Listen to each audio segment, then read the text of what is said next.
boa noite, você que está chegando aqui, bem-vindo. Informo que essa nossa live hoje, em breve, vai estar no meu YouTube, Lisandra Colossi Oliveira, Neurociência e Direito, e também vai estar disponível no Spotify, pela tecnologia da Ita Digital, na pessoa do Rogério, que é o nosso parceiro, gratidão. A doutora Simone já chegou, que maravilha. Bem-vindos todos, boa noite.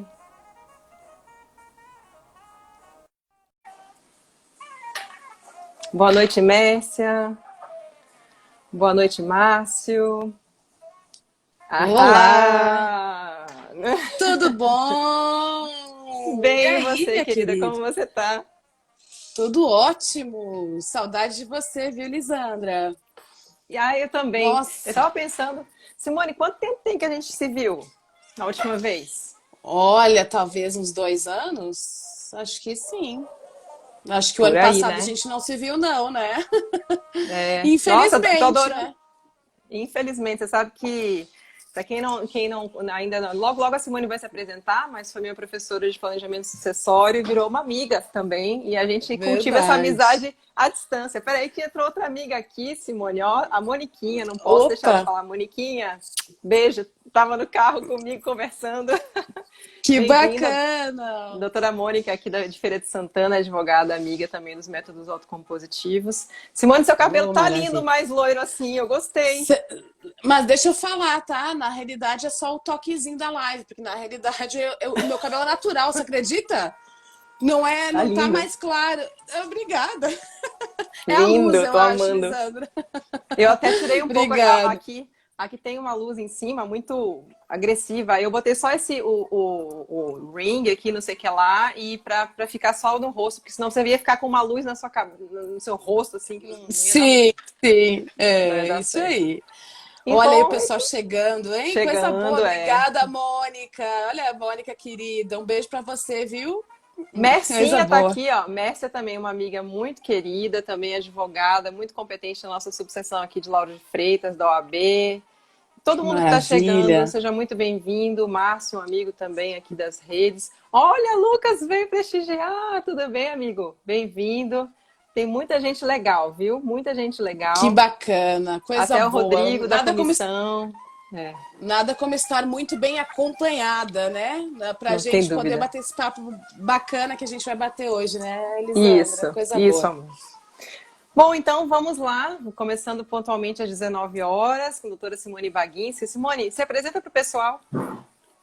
Claro, claro. Bom, Lisandra, primeiro quero falar né, do agradecimento que eu tenho imenso por esse convite tão especial, que é falar de dois temas que eu acredito que sejam realmente fundamentais na nova advocacia, né? Na advocacia colaborativa, parceira, né? Parceira como nós duas, né? Nós nos conhecemos através de um curso, né? Aí na Bahia, do curso de Planejamento Patrimonial e Sucessório, de Holding Familiar. E desde então estamos nos acompanhando, né? Porque é muito importante a gente conectar, né? Tudo que diz respeito às melhores práticas e à desjudicialização, né? Sabemos que o nosso judiciário aí, infelizmente, inúmeras vezes não é producente, né? Seja em relação às questões pessoais, seja em relação às nossas, né, às nossas demandas diversas, aí, seja de família, de empresas, enfim, né? Mas vou me apresentar rapidamente, né? Eu moro em Caxias do Sul, sou advogada desde 2001, né? Sempre trabalhei muito com direito tributário, direito sucessório, direito societário, na área de M&A, fusões e aquisições, né? Nessa área de reorganização familiar, patrimonial e sucessória. E a minha trajetória sempre foi muito linkada, né, a esse ambiente da prevenção, vamos chamar assim, né? Claro que no início aí da minha carreira a gente trabalhou muito com a parte contenciosa, isso é natural, né? Todos nós advogados em determinado momento na vida nos confrontamos com os litígios, mas né, a minha carreira foi direcionada para o planejamento. Atualmente, então, eu tenho um escritório aqui na Serra Gaúcha, que tem parcerias aí em todo o Brasil, né? Você é um exemplo disso aí na Bahia. Embora seja Gratidão. gaúcha também, né? É verdade. Não Embora seja... somos. uma live de gaúchas em estados diferentes hoje, mas coisa boa conectar, né? Nos conectarmos novamente, né? Muito bom. E, enfim, agora a gente, né? O meu escritório hoje, graças muito a essa questão dos cursos, né, que temos ministrado aí por todo o Brasil, né? Temos uma agenda super eloquente de viagens que esse ano, né, teve que dar um stop aí muito por conta desse gravíssimo problema de saúde, né, que nós mundialmente enfrentado aí. Mas continuamos, né, com as dinâmicas online, com as transmissões ao vivo, né? Então ainda essa conexão da sala de aula ainda está bastante presente na minha vida. E é algo que muito me orgulha, muito me honra, né? Porque isso traz muito contato, muito networking, muita possibilidade de formatar parcerias e relacionamentos diversos, né? Como o grande carinho que eu tenho aí por você, né, Lisandra? E Então, recíproco. é verdade. Então, é realmente nesse formato, né, dessa visão colaborativa, de fato, né, em unir áreas, unir pessoas das mais variadas vertentes que a minha atuação profissional hoje está voltada, né? Embora já tenha passado por grandes bancas, já fui gerente jurídica de companhia aberta, já estive, né, em várias frentes, mas o foco hoje é a gente trabalhar de forma de alfaiataria, vamos chamar assim, né? Você Perfeito. trabalhar com os parceiros corretos e, né, na customização, que eu acho que é o grande diferencial da boa advocacia. Sensacional. Essa é a minha história. Adorei. E olha, entraram mais pessoas aqui super bacanas que eu agradeço, inclusive o o desembargador Baltazar, que sempre nos acompanha nas lives. Acho que ele é um entusiasta também Pô, dos métodos que autocompositivos. Toda honra, doutor live ele Baltazar. tá. Ele é um Que amor. ótimo! É, Coisa mais incrível a gente ter, né? Os operadores jurídicos aí, né, envolvidos, e uma honra aí o desembargador participar dessa live conosco. Um abraço para o senhor. Simone, então Fábio também entrou, um amigo. Bem-vindos todos, tá? Sintam-se muito acolhidos. Eu só queria, antes de começar, saber se a internet tá boa, se a conexão tá boa, o som tá bom, tá todo mundo ouvindo direitinho. Simone, tá bom, né? Pra você Tá aí? tudo ótimo, por aqui tá tudo Pronto. tranquilo. Uhum. Então tá jóia. Bom, Simone, aqui nos nossos convidados sempre tem pessoas que também não são da área jurídica. A gente tem o prestígio aqui dos colegas, né, que vêm aqui dar aquele suporte, trocar ideia com a gente, mas também tem pessoas que não são da área jurídica e que de repente, assim, quando a gente fala planejamento sucessório e tal, uma coisa meio assim, meio etérea. Fala um pouquinho pra gente do que se trata, né, um planejamento sucessório. Claro, ótimo. Olha, o planejamento sucessório, Lisandra, na realidade ele envolve uma multidisciplinariedade de áreas, né? Que é muito que você também atua muito na questão da advocacia colaborativa, né? Eu diria que o planejamento sucessório é uma advocacia colaborativa em sua essência, né? Porque o que é planejar a sucessão, seja ela familiar, né? Seja ela o patrimônio particular, seja a sucessão empresarial dos nossos negócios, né? É você criar, né, digamos assim, concatenar ferramentas jurídicas, todas listas, né, e disponíveis em nossa legislação, para que você, de certa forma, em vida, né, enquanto as gerações estão transitando em comum, né, você planejar como o seu legado será transmitido. E esse legado muitas vezes tem visões diferentes, seja em relação ao que você pretende do seu patrimônio particular, seja a sua transmissão daquilo que você tem no ambiente empresarial. Então, nós temos realmente visões que muitas vezes diferem, e a ideia de planejar a sucessão em vida tem muitos objetivos, né? E eu costumo dizer que mapear os objetivos, entender as motivações, as razões que nos levam a formatar esse processo de planejamento são talvez a etapa principal, né? Você tem muitas formas de fazer, mas cada família, cada ambiente empresarial tem as suas peculiaridades e isso tudo precisa ser respeitado. Então, planejar a sucessão no primeiro passo, diagnosticar esses objetivos, essas facetas todas que nós temos em nossa vida, entender o que a gente quer construir, o que a gente quer transmitir, né, como nosso legado, o que nós queremos também evitar, né, do risco das nossas atividades, sejam elas profissionais, sejam as nossas atividades diárias, né, nessa construção de um caminho de não ter que passar, muitas vezes, pelos infortúnios de um processo de inventário ou de um processo de dissolução societária que traz uma perda patrimonial gigantesca, ou um processo, né, de litígios nas mais variadas vertentes. Então, a ideia do planejamento é você realmente criar essas ferramentas, atentando a esses objetivos e buscando, em vida, antecipar os efeitos de algo que aconteceria, né, lá no momento do falecimento ou da passagem de bastão no ambiente empresarial, né? Uhum. Então, tem várias formas de fazer isso, né, Lisandra? A gente tem inúmeras ferramentas hoje disponíveis, temos muitas... hoje, inclusive, a gente tem o hábito, inclusive, de misturar algumas ferramentas justamente com esse objetivo, né, de atender a todos os anseios familiares ou empresariais.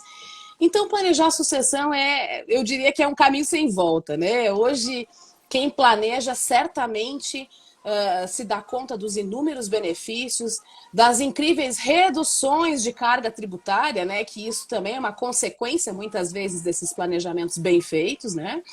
E a ideia é essa, né? Você alinhar esses pontos todos para que você tenha aí um legado transmitido de forma responsável, não conflituosa, né, de forma a que todos possam realmente entender o seu papel no mundo, o seu papel na sociedade, o seu papel, né, sendo detentor de um direito ou de um patrimônio, né, de longo prazo. Essa é a ideia do planejamento como um todo. Eu me apaixonei pelo planejamento quando estudei com você e você trouxe uma coisa muito importante que eu acho que é o gancho exatamente para a gente introduzir os métodos autocompositivos, né? Porque você disse, lidar com uma família ou com uma empresa onde há muitas vezes diferentes visões. Então, de repente, há um choque ali, né, de vontades, de visões de mundo, de desejos, de como é que vai se perpetuar aquele patrimônio, né? E isso pode causar uma celeuma, uma briga, seja ela na família desde já, seja ela na empresa, enfim, as coisas podem desandar, né? Antes mesmo da gente começar a planejar, às vezes, de repente. Né? Sem dúvida, sem dúvida. Por isso que eu acho tão importante, Lisandra, a gente ouvir as pessoas. O primeiro passo, porque muitas vezes as pessoas partem da ideia de que o planejamento sucessório deveria atender, por exemplo, os anseios do patriarca ou da matriarca, né? Sem alinhar os objetivos dos filhos, sem entender que se esses filhos assim desejam, né, continuar com esse legado, que tem aquele filho que, nossa, ele não tem interesse nenhum em continuar com a empresa dos meus pais, ou eu não tenho interesse nenhum. Né? É até um fardo para ele. Exato. E se você não atender a esses anseios, a esses objetivos, não ouvir as pessoas que estão envolvidas nisso, a possibilidade de você trazer um infortúnio muito grande, né, para todos os envolvidos nesse processo, que não é o objetivo do planejamento bem feito, é justamente o contrário, evitar, é muito grande. Evitar. Então, a ideia é aplicar né, essas metodologias, né, de composição, porque eu entendo que o planejamento é uma metodologia de composição, de acordo, de vontades, em sua essência, né? E você tem que começar realmente ouvindo as pessoas, respeitando, obviamente, os planejamentos que eu costumo desenhar sempre respeitarão as gerações, né? Tanto aquele fundador ou fundadora que, né, trabalharam uma vida inteira para construir o seu legado, como também preparar os herdeiros a serem herdeiros. Porque herdeiro não é profissão, né, Lisandra? Você sabe que eu falo isso muito frequentemente. Sempre, né? Fala então, isso na sala, eu me lembro. Sempre falo isso, gente. Não tem nenhum tipo né, e também nada na vida nos obriga a deixar um legado para ninguém. Né? Patriarca e matriarca, claro, se quiserem, durante a sua vida,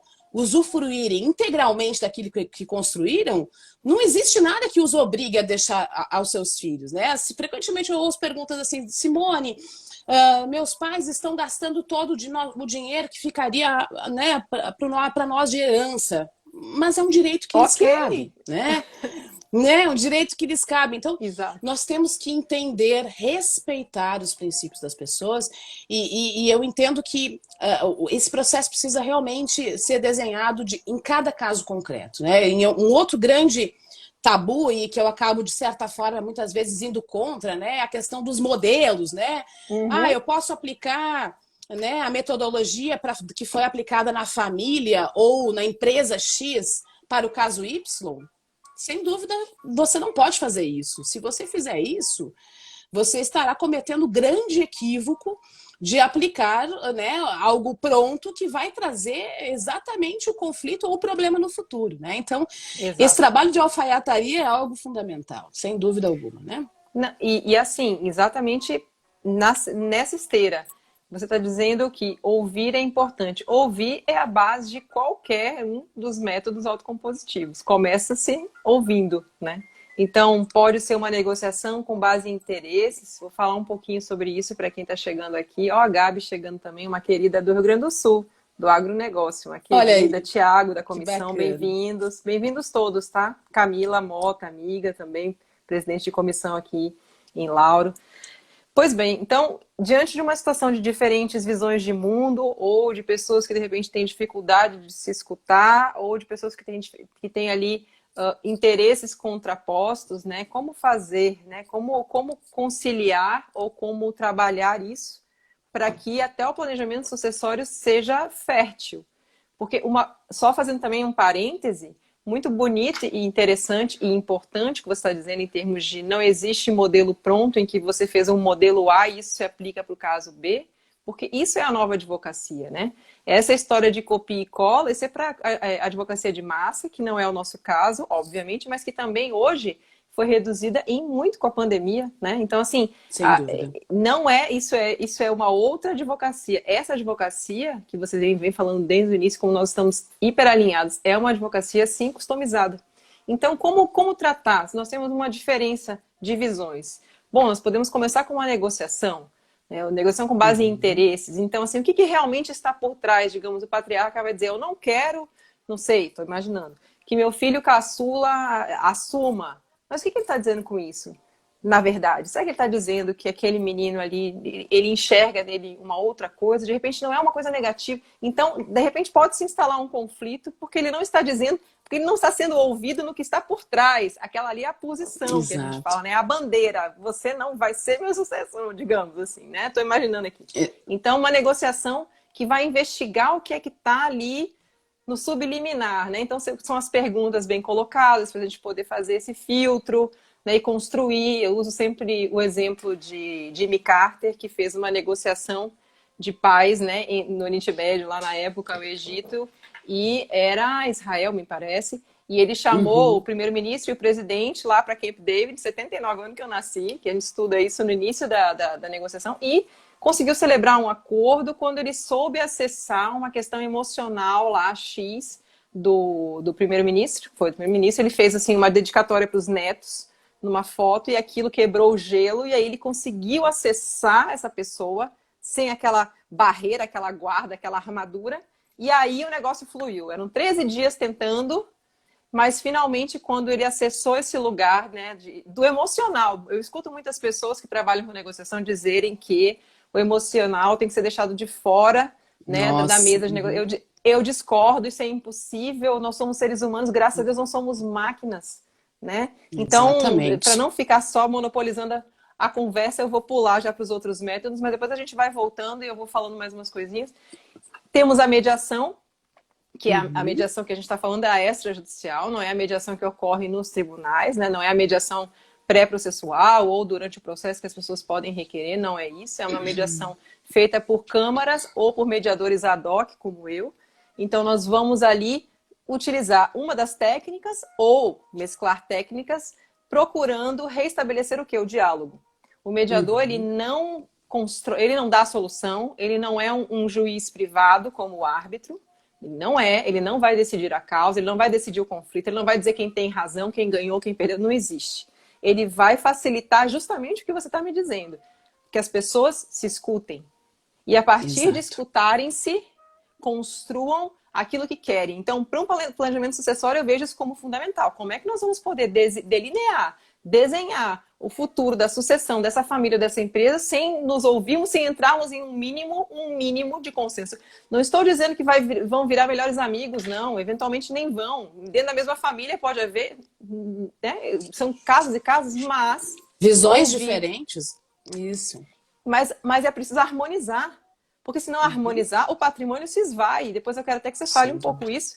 Porque patrimônios são perdidos em função dessas vezes de um problema de comunicação, né? E a mediação vem aí para ajudar.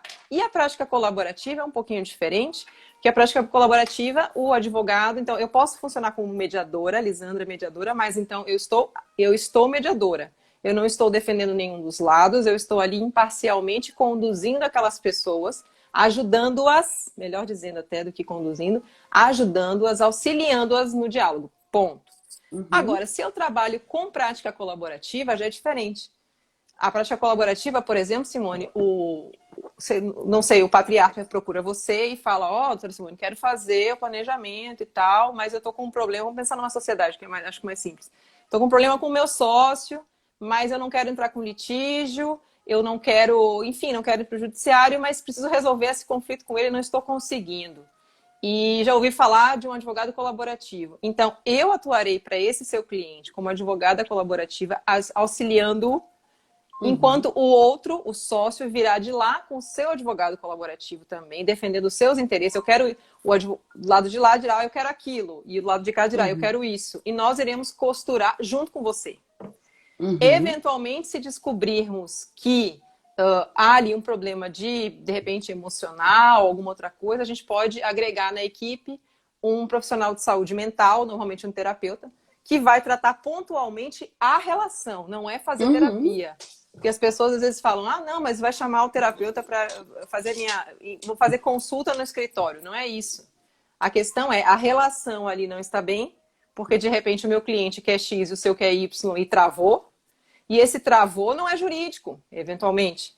Então, não sendo jurídico eventualmente, quem tem que cuidar é o especialista. O especialista é um profissional de saúde mental. Então, esse é o modelo das práticas, em que eu funciono como advogada. Então, eu acho bom fazer essa diferenciação, porque as pessoas falam, prática é meio mediação, mediação é meio... Não, uma coisa é uma coisa, outra coisa é outra coisa. E tem que ver conforme o caso que a gente for tratar, né? Então, até porque é o seguinte, né, Lisandra? Mediação é totalmente diferente da arbitragem, né? Em que você tem lá, né, um profissional que vai definir, né, extrajudicialmente, fora do ambiente do judiciário, mas vai pautado na lei, pautado, né, nos seus princípios, etc. e tal, vai definir a questão, né? Então, o planejamento sucessório, ele, muitas vezes, claro que, obviamente, nós podemos escolher metodologias de resolução de conflitos que podem chegar a uma arbitragem e podem, quiçá, chegar lá ao judiciário, né? A eleição de um foro num determinado acordo de acionistas, num acordo familiar, é uma prática que você tem que colocar, mesmo que de forma subsidiária, mesmo que você tenha várias escalas, várias possibilidades de resolução de conflitos antes de apelar ao judiciário, vamos dizer assim, justamente porque muitas vezes o judiciário né, ele é contraproducente, né? Ele não consegue nos dar a solução no timing necessário para que você resolva o conflito, para que você resolva a situação. Então, eu diria que todas essas práticas que você comentou, que são práticas que entendo que cada vez mais devam estar em voga, especialmente nas advocacias de planejamento, ou nas áreas todas multidisciplinares que envolvem o tema, você falou dos terapeutas, a área da psicologia, frequentemente, né, nos meus planejamentos, a gente chama, né, os chamados institutos sucessores, né, que tem pessoas de várias áreas, exatamente nesse sentido, né? Antes de nós executarmos atos jurídicos diversos para levar, ao fim e ao cabo, os interesses familiares, você precisa resolver essa conciliação dos seus objetivos.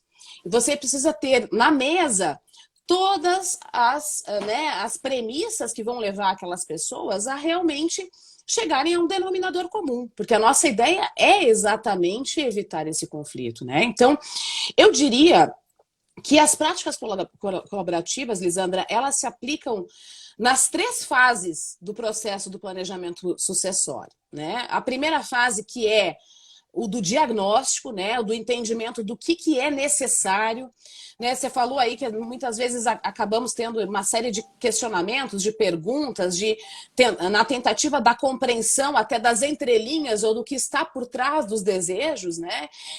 Os meus clientes, alunos sabem que eu normalmente trabalho realmente com uma extensa, né, solicitação de documentos, de informações e de perguntas efetivas, porque tudo vai fazer diferente nesse, né? Vai encaixar diferente nesse quebra-cabeça.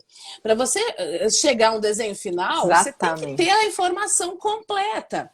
Então, a prática colaborativa ela já é importante antes de você chegar lá no resultado final. Então, na parte de diagnóstico, eu entendo fundamental você que seria aplicar como se fosse, essas ferramentas. Só para o pessoal entender, seria como se fosse um pré-processual, né, Simone? Fala um pouquinho como seria essa parte pré-planejamento. Explica um pouquinho, pessoal.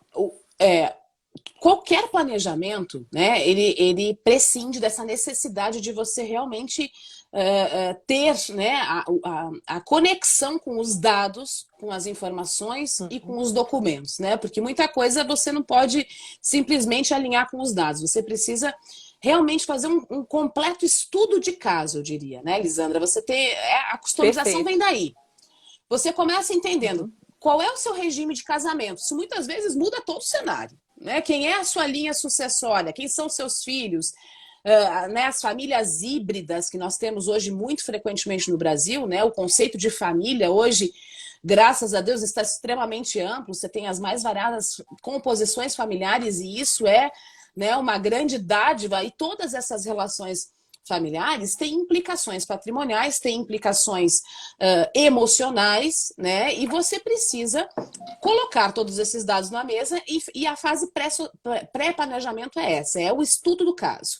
Porque você tem vários caminhos a planejar uma sucessão. Você pode, por exemplo, fazer um planejamento através de uma holding familiar, que é uma empresa que receberá patrimônio e posteriormente se aplicarão ferramentas como, por exemplo, doação de nua propriedade com reservas de usufruto, em que você anteciparia o que aconteceria numa transmissão da sucessão legal, que é a sucessão né, do inventário tradicional. Então, você inicia o processo numa constituição societária e, posteriormente, aplica essas ferramentas do planejamento, e aí a gente pode aplicar mais de uma, o testamento em conjunto com uma doação, ou você fazer uma composição, né, de patrimônios entre vários membros de uma mesma família. Então, são vários os desenhos.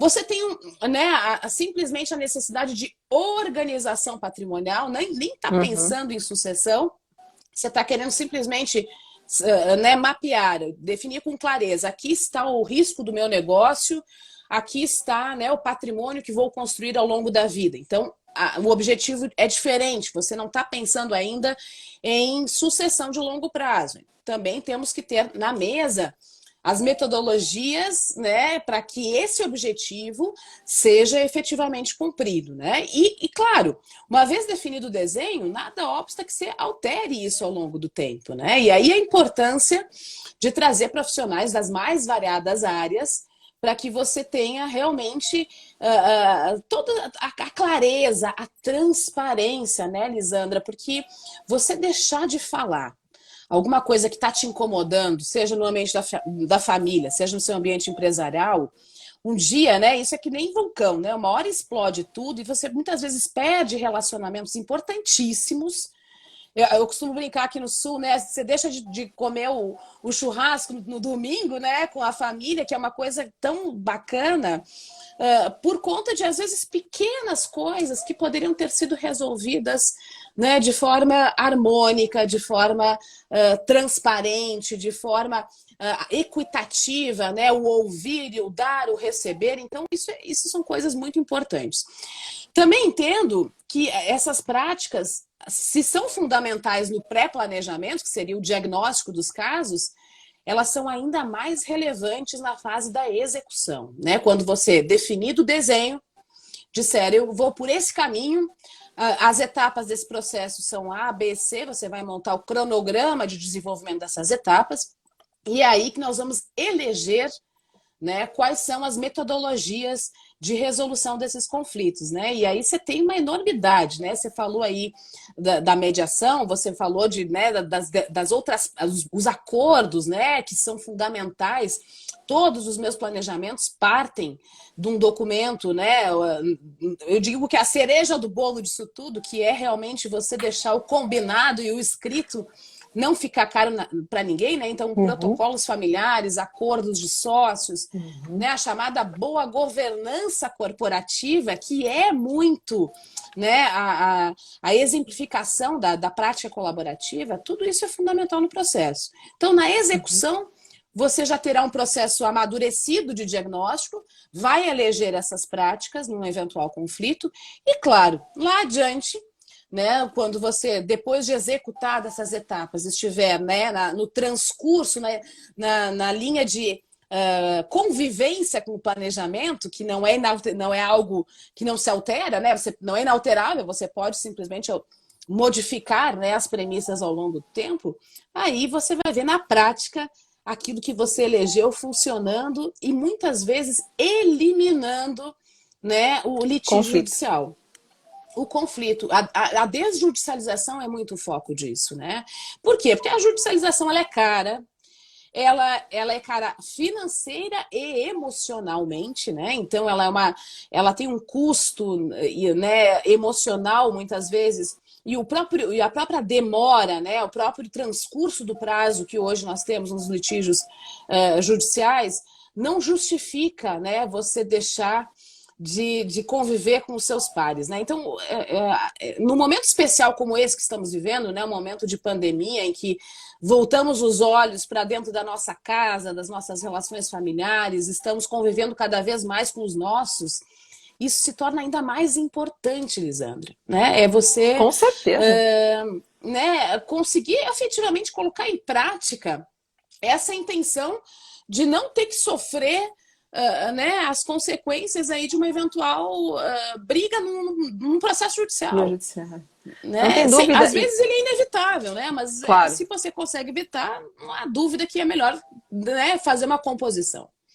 É isso que eu tive há mais ou menos umas 2 semanas com a professora Juliana Guanais, que também é uma querida aqui de Salvador, professora de mediação, e a gente estava discutindo um pouco isso. Não se trata, para quem está aqui conosco, de demonizar o processo, não é isso. O desembargador está conosco aqui, Baltazar, não é isso. Mas nós sabemos que, processualmente falando, nós que somos os que são, e eu e Simone somos operadores do direito, que o processo tem seu ritmo. Então tem a inicial, tem a contestação, tem não sei o quê. Então, assim, existem, né, a ação e a reação processual, vamos colocar assim, numa forma de pensar mais ampla, como eu gosto. Então, isso já leva um tempo, né? Depois estamos numa pandemia, como você muito bem lembrou, e o que significa que o judiciário já está sendo provocado por situações de dificuldade de conflitos, dificuldades várias que estão surgindo, sejam escolares, sejam familiares. Então, já está recebendo muitas demandas. A gente tem ouvido, né, os juízes têm reclamado, a OAB está super atenta também aqui na Bahia, vendo que os conflitos estão aí, estão sendo judicializados e o judiciário quase não consegue mais abarcar. Então já tem a dificuldade própria do processo, do tempo do processo, que leva um tempo, e temos um atraso porque está abarrotado. Então, 2 vezes. Outra coisa sensacional que eu acho que nós devemos aqui sublinhar. Você disse em questão do convívio. As pessoas muitas vezes têm dificuldade, nós, seres humanos, temos dificuldades no convívio diário e colocamos aí embaixo do tapete. Se a gente não trata essa coisa, realmente ela aumenta. Então, assim, trazer à mesa, até em função da negociação, em função da perpetuação do patrimônio, em função de um bom convívio, para mim, eu entendo como maravilhoso, né? E como uma realização, assim, porque eu acho que a vida é isso, né? E além disso tudo, pensar num planejamento sucessório é uma forma, a meu ver, de um exercício de autonomia da vontade. Então, eu não estou refém somente, né? Eu tenho ali no Código Civil, estão elencados ali quem são, né, os meus herdeiros, né, os herdeiros necessários, etc. Mas usando dessa ferramenta do planejamento, ela da forma que for conduzida pela nossa Simone aqui, Mas então a gente vai poder criar dentro dos meandros legais aquilo que eu quero fazer. Poxa, eu construí esse patrimônio, eu tenho o direito de organizar como eu quiser, né? Respeitando a lei, Exatamente. tudo é possível. Então, assim, Nossa, eu acho inteligentíssimo isso, eu acho isso. A autonomia da vontade, para mim, é dos direitos fundamentais, assim, dos mais, assim, indispensáveis. Liberdade de dirigir, tudo isso. sagrados. Mas, assim, você... Sagrado, isso, essa é a palavra. Então, assim, eu penso que, poxa, somos seres humanos, é tanto tempo de conquista dos nossos direitos, sabe, do respeito. Precisamos exercitar, então é um exercício. E tudo É, começa com o diálogo, né? Tudo começa com a escuta. Então você vê exatamente. que é circular, né? A gente vai e É volta circular. no mesmo ponto. É. Você sabe, Elisana, que eu vou pegar um gancho muito importante. Você falou da autonomia da vontade, e aí eu vou puxar um gancho de algo que está em vigor aí no nosso ordenamento jurídico desde 20 de setembro do ano passado, né? Daqui uns dias aí fará um ano que essa legislação está em vigor e que, na minha visão, é justamente uma ode, né, à autonomia da vontade, que é a lei da liberdade econômica.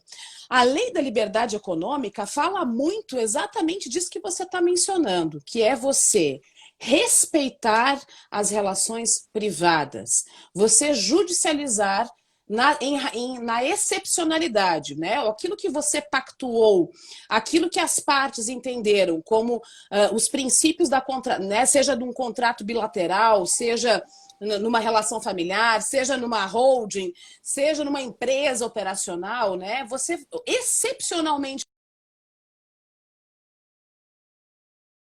Para mim, vocês estão ouvindo a Simone? Oi, travou? Voltou. Agora voltou, Voltou. voltou. Ah, Voltou, ok. voltou, voltou, voltou. É, Voltou. ótimo. Eu falava da lei da liberdade Então, econômica que realmente acabou sim. né, eu dizer, positivando no nosso ordenamento jurídico exatamente essa questão de você respeitar aquilo que está pactuado, respeitar a vontade das partes, judicializar excepcionalmente. Então, hoje há lei para isso, né? Então, é algo fantástico nós falarmos, né, hoje nessa live incrível de planejamento da sucessão, de práticas colaborativas, da nova advocacia, né, com uma legislação que dá suporte, inclusive, a todo o princípio, a principiologia disso tudo, que é a liberdade, né, o fomento ao empreendedorismo brasileiro, que é justamente o respeito à autonomia das partes, o respeito àquilo que está pactuado. Então, sem dúvida alguma, estamos caminhando aí para uma nova era, né, nas nossas relações pessoais e nas nossas relações empresariais, né? E essas práticas têm tudo a ver com isso, né? Tudo a ver com Maravilha. isso. E me diga uma coisa, Simone, em relação a alguma situação em concreto, você já chegou a chamar? Vamos falar um pouquinho, tá, de repente, do acordo de sócios, como é que você prevê os métodos? E se de repente, se você tiver um exemplo para o pessoal, como é que né, iria se inserir numa fase pré-planejamento ou na execução do planejamento, uma mediação, uma prática colaborativa, uma negociação, que a negociação ela é uma coisa mais básica, ela não aprofunda Uhum. tanto como uma mediação, mas depende muito do caso em concreto, ela pode servir a harmonizar os interesses, que esse é o objetivo, né? Então, fala um pouquinho pra gente. Sem dúvida, claro. Olha, como a gente falou que as práticas precisam estar presentes tanto na fase pré, né, que é o do diagnóstico de cada caso concreto, como na Uhum, execução, uhum. e depois na própria, no transcurso desses planejamentos no tempo, eu já tive inúmeras oportunidades de vivenciar isso na prática, né, Lisandra? Porque o acordo de sócios, que é o documento que você falou, eu diria que ele faz lei realmente entre as partes, né? Ele não é um documento estático, você tem o dinamismo e a possibilidade de alterar, assim como a nossa vida é muito dinâmica, como as nossas relações alteram, né? Então, tanto é que eu recomendo muitas vezes você ter prazos curtos de revisões desses documentos, 2, Uhum. 3 anos, porque a vida realmente é muito dinâmica. Mas lá no acordo de sócios, nós já prevemos, muitas vezes, nessa construção que foi feita ao longo do caminho, quais são as formas de resolução desses conflitos. E aí nós temos vários Sensacional. exemplos, né?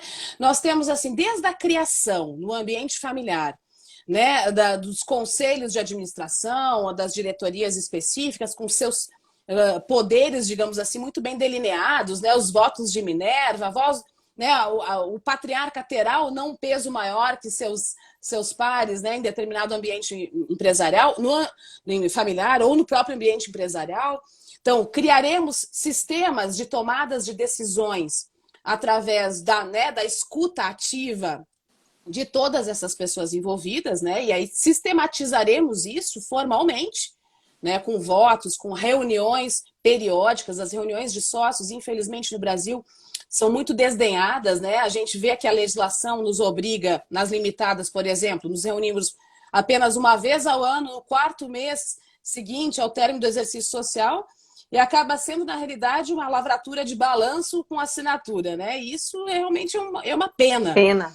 Porque o ato de se reunir e de colocar à mesa, né, seja as questões práticas e operacionais, sejam as questões que estão por trás disso tudo, é fundamental.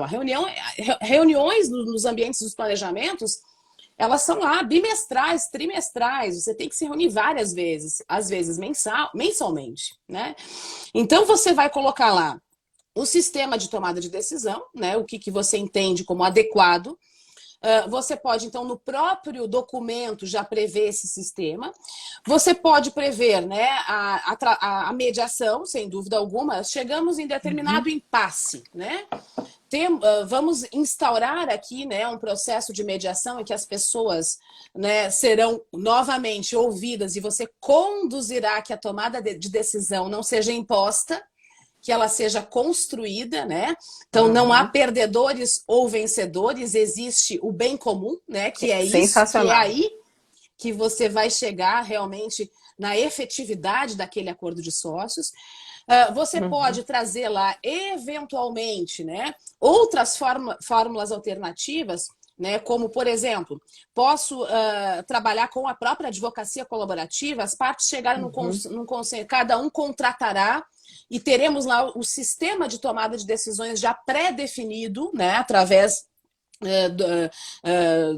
do passo a passo necessário para que essa decisão tome, mas teremos um intermediário, que é o advogado que fará voz e que dará, né, a legalidade do processo, instaurará aí quais são as etapas necessárias e teremos aí uma decisão conjunta sendo tomada ao final.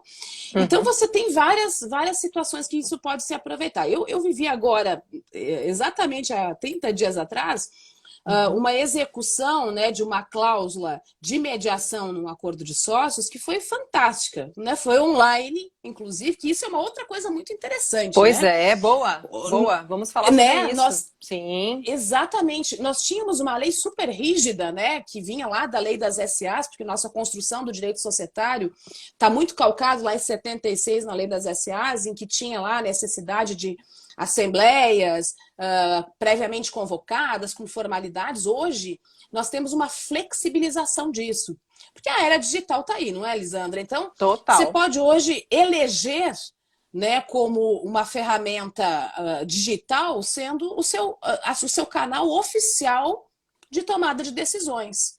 Você tendo a evidência de que aquela decisão foi tomada com todos os participantes da mesa, né, que você tem lá né, a possibilidade de deliberar sobre determinado assunto e que aquela deliberação validada fará lei entre as partes, que se transforma num título executivo extrajudicial, vamos chamar assim, né, que você está comprometido efetivamente, você não tem a necessidade de fazer uma convocação formal, você vai simplesmente trabalhar com a consequência daquela deliberação. Então, esse caso que eu comentei foi um caso em que havia lá um determinado problema, né, na questão do levantamento do valuation, né, que é a valoração do patrimônio. Né? Existiam várias metodologias de avaliação patrimonial na mesa, não havia sido no passado eleita, né, a metodologia adequada ou o mix de metodologias, que é hoje o que nós temos indicado. E aí as pessoas estavam realmente num conflito. Não, isso vale X, isso vale 3X. Para a gente não judicializar isso, né, e esperar anos, né, ainda mais nesse momento em que o judiciário realmente está superlotado, temos até legislação específica para o Covid-19, né, de tanta exceção que está sendo criada, Pois é. A alternativa foi essa, Alternativa. foi colocar isso à mesa, né? Ouvir os especialistas, porque daí são chamados auditores, são chamados contadores, são chamados psicólogos na questão em que você tem aí um eventual conflito que não seja técnico, vamos chamar assim, né? E Não aí seja conseguimos jurídico, propriamente de jurídico no sentido de Ex utilização de norma, né? A questão passa exatamente. por outra seara, né? Sim, Exatamente, por entendi. qualquer outra natureza, né, que muitas Uhum, vezes vem desses fatores internos aí que não estão expostos, né? E uhum. aí você coloca isso tudo à mesa, você, né, obviamente não é uma reuniãozinha, né? Você tem lá várias etapas, às vezes você demora dias, mesmo virtualmente, para que isso se chegue a uma conclusão, mas já existiu a metodologia pré-definida. Então, o combinado escrito, de novo, eu digo, né, não fica caro para ninguém, né? Quando Com você certeza. elege, né, a ferramenta de resolução de conflitos, a aplicação dela está muito clara. Excepcionalmente, você só não poderá utilizá-la, a não ser que haja alguma infração àquilo que você pré-pactuou. Né? Mas o pré-contrato e o contrato fazem lei entre as partes. Então, eu tenho muitos exemplos bons, né? Seja no próprio exercício dos órgãos de administração, né? Essa divisão de responsabilidades entre quem é o conselheiro de administração, quem é o diretor, ou quem é o próprio patriarca por si só na tomada de decisão. Então, você tem várias formas de fazer isso, né? Eu entendo que o acordo de sócios, Lisandra, é o documento principal, É né, o do planejamento coração, né? sucessório. É É o o coração. coração. É o É o coração. coração. Agora, É, não continue. por favor. Continue, não quero te, Na não quero te realidade, interromper, não. não, o acordo, na realidade, eu gosto muito de reforçar isso, porque o acordo, na realidade, é algo que vai sobreviver muitas vezes a uma, duas, três, quatro gerações, né? Porque a ideia é sempre a perenidade. Perenidade, proteção do patrimônio, a transmissão, né, com menor custo tributário, mas principalmente a resolução das diferenças, né, das diferentes formas de ver a vida. Né? Então, o combinado escrito realmente não vai ficar caro nunca para ninguém. E eu gostei muito dessa questão do tempo, né? Da mudança, dessa possibilidade Uhum. no exercício dessa autonomia da vontade, da autonomia das partes, de repente, hoje, esse patriarca, enfim, nos procurou para fazer esse planejamento e já fazer um tratamento de conflito, mas ali ficaram estabelecidas coisas que daqui não ser 5 anos ele está revendo, de repente, vamos dar um exemplo para as pessoas que estão aqui nos acompanhando, de repente ele está vendo que a filha, que talvez não tivesse vocação para tocar a empresa, daqui um pouco esses dons apareceram, ela começou a se interessar e ele, olha, eu quero fazer uma... Então, tudo isso, poder ser flexível, como isso serve às pessoas, porque nós somos isso, né? Somos pessoas em mutação, né? Em Exatamente. evolução, e espero não em involução. Então, quer dizer, o planejamento também acompanha a pessoa, né? Muito diferente de Claro. repente, esse patriarca não se preocupar e deixar a coisa, o barco, né, navegar aí pela vida e de repente e tudo isso que ele construiu se esvair num processo de inventário aí. Nós acompanhamos É. um processo de inventário no Rio, infelizmente ingressei tem acho que uns 3 anos que eu ingressei, tem 3 anos, olha, e já tinha 14 anos de processo de inventário, porque questões mesmo, não localiza um, não localizou o outro, depois houve um dissenso, depois trocou o juiz, e assim, né? Então imagina que sofrimento para uma família que está ali Nossa, com o patrimônio travado, né? Salas que poderiam estar travado. sendo vendidas, estão lá no inventário e não se decide. Então, nós estamos tentando fazer a coisa de forma harmoniosa também e extrajudicial agora, mas é muito tempo já esvaído, perdido, né? Perdi. Isso tudo tem um impacto econômico gigantesco, né, Lisandra? Porque assim, a gente vê muitas vezes esses processos de inventário que você comentou, inúmeras vezes nós nos deparamos exatamente com a falta de liquidez, né? Que é o quê? A falta de disponibilidade de recursos para Dinheiro. você, exato, para você tocar o processo adiante. Nós temos uma legislação que preconiza a ampla defesa e o contraditório na sua mais variada essência, né, e forma. Então, você tem lá inúmeros recursos, inúmeras possibilidades de postergação da resolução do conflito. Então, ao contrário do que nós estamos hoje defendendo, eu e você aqui, né? E essa audiência maravilhosa aí. Um abraço também a todos os amigos que estão entrando, vários amigos aí nos acompanhando. Se nós estamos nesse momento, né, falando de justamente trazer alternativas para que as pessoas possam resolver, né, questões patrimoniais, questões sucessórias, conflitos, né, de forma célere, de forma bem organizada e respeitosa, né, desjudicializando, não tem sentido você deixar realmente um processo sobrevir, né? Você tem alternativas inúmeras para isso, né? Exato. E estamos aí, né, com comissões nas OABs, como você em Lauro de Freitas, em todo o Brasil, né? A OAB é muito sensível agora, né, em cada vez mais capacitárias a todos nós, né, a termos essas práticas implantadas nas mais variadas cidades aí do Brasil. Então, isso eu vejo como uma grande experiência, uma grande, né, possibilidade. É uma conquista gigantesca, né? Uma conquista. Deixar de conhecer essas ferramentas realmente é algo que é uma grande perda, né? Eu sugiro que elas sejam conhecidas e aplicadas diariamente, né? Você tem muita possibilidade, sem dúvida. Será que alguém deixou alguma pergunta pra gente aqui? Vamos ver. Senão eu quero falar mais um pouquinho sobre as práticas, porque elas são bem novas e tem uma nuance muito interessante que vai ao encontro disso que você tem dito sobre evitar a judicialização. Por exemplo, nós podemos ser advogados colaborativos no sentido de estarmos pensando em equipe. Então eu estou defendendo Maria, vamos dizer que a Maria contratou Simone para fazer planejamento, mas ela tem aí um dissenso, algo em relação com o sócio, que é o João, e que tem o advogado colaborativo. Bom, agir colaborativamente é agir pensando na solução do problema e não no toucher, né? Como é que eu vou derrubar o outro na arena processual, até porque não tem processo. Então eu estou pensando como é que eu resolvo esse conflito que Dona Maria está trazendo e que o seu João está trazendo. Primeiro ponto, vou pensar em equipe. Segundo ponto, se são advogados colaborativos, eu vou chamar assim, stricto sensu, por amor ao respeito pela teoria, vamos dizer assim, que foi criada pela prática, que foi criada por Stuart Webb lá nos Estados Unidos, eu vou celebrar um termo de não litigância. Então, eu e o advogado do João, nós não vamos litigar. Então, enquanto Simone está lá coletando, planejando como é que vai fazer a sucessão, a empresa, a gente está trabalhando ali aquele conflito, sabendo que eu não posso, na calada da noite, na virada da esquina, propor demanda em face de João. E nem João pode, com o advogado dele, ingressar com uma liminar, né, com uma tutela de urgência agora, ou de evidência, do CPC, em face da minha cliente. Eu não posso. Então, eu me comprometi durante reuniões, durante certo tempo, a sanar aquele conflito de forma não litigante, não judicial. Então, essa é a grande chave das práticas, entendeu, Simone? Porque existe um ambiente vamos dizer assim, de transparência, até tem muito a ver com compliance nesse viés. Há um ambiente de transparência em que as pessoas realmente estão ali. Bom, estamos aqui, estamos com conflito? Estamos. Então, estamos com um impasse? Estamos. Há uma crise? Sim.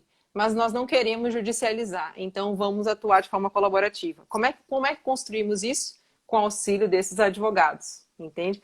Também um outro caractere que eu acho muito importante também ressaltar é a confidencialidade.